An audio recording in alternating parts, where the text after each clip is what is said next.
Homelessness among LGBTQ youth of color is extremely prominent within the United States. Poverty, lack of acceptance, and systemic oppression are the causes that scholars have agreed upon. An important distinction to make when taking this homelessness issue into consideration is the intersection between sexual orientation, gender identity, race, and homelessness.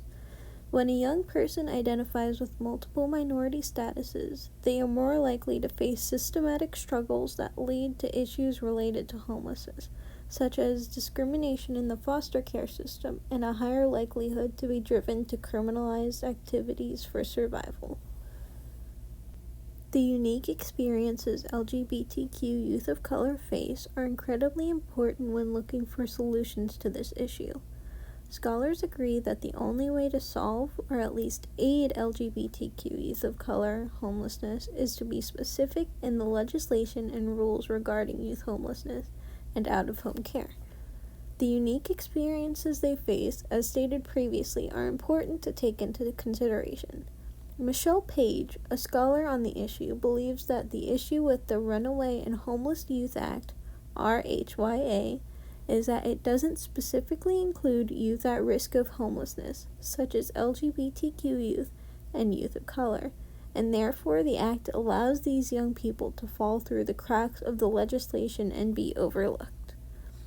Rosalind Ernie and Kristen Weber, other scholars on the topic of specifically these minorities in foster care systems, agree with Page when they state that out-of-home care systems need to be more inclusive of the needs of these LGBTQ youth of color. This idea of inclusivity brings me to my contribution to this conversation about LGBTQ youth of color affected by homelessness. When we speak about LGBTQ youth as a whole, we are often overlooking one of the unique identities within the group, the transgender identity. Where the other letters of the acronym stand for sexualities, the T stands for a gender identity. While these two groups can often be mixed in together, they are definitely not the same thing. The experiences of transgender and gender nonconforming homeless youth can often be very different from that of even their cisgender LGBTQ peers. Many people seem to forget that it could be harmful for transgender youth if they are overlooked, since a lot of the time their struggles can be exacerbated by their identity. For example, this clip from Invisible People on YouTube shows one young woman's experience with being transgender and homeless.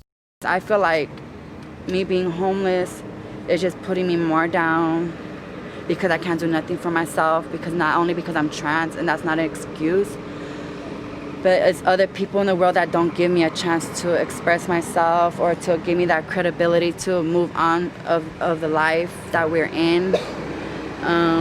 From my experience, Yeah. working with homeless people all over,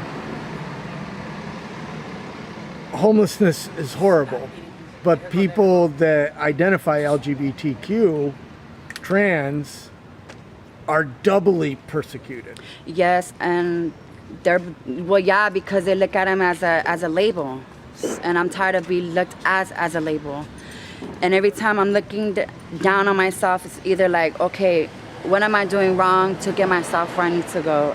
And I feel like people just look at me and they just judge me because I'm trans, or because they think they can get away with something or manipulate a situation or treat someone a wrong way because they are who they are and they're coming out and barely to an acceptance of themselves. I came out as trans when I was about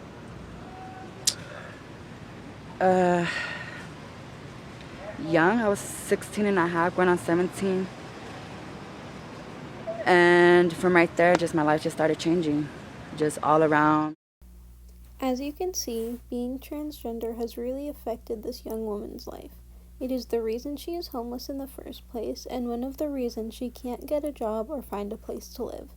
She has faced a lot of hardships since she came out as transgender, and it's important to listen to trans voices when we are looking for a solution to homelessness.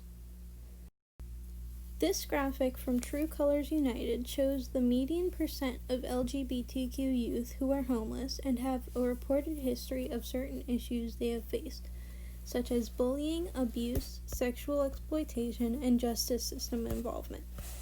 The numbers between LGBTQ homeless youth and transgender youth are for the most part similar, but you can see that transgender homeless youth have often been more exposed to these types of things on average. If LGBTQ youth were placed in the same category in the survey, they would have been overlooked and grouped in with an entire category that wouldn't have properly represented them. This is a big problem.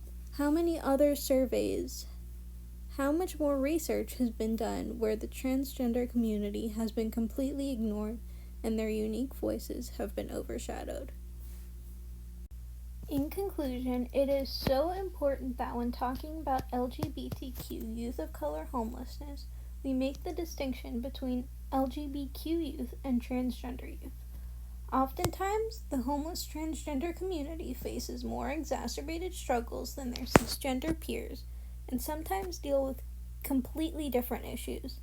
It is our responsibility as allies to the trans community to make sure we listen to and uplift them so that we can solve homelessness within the LGBTQ and POC communities.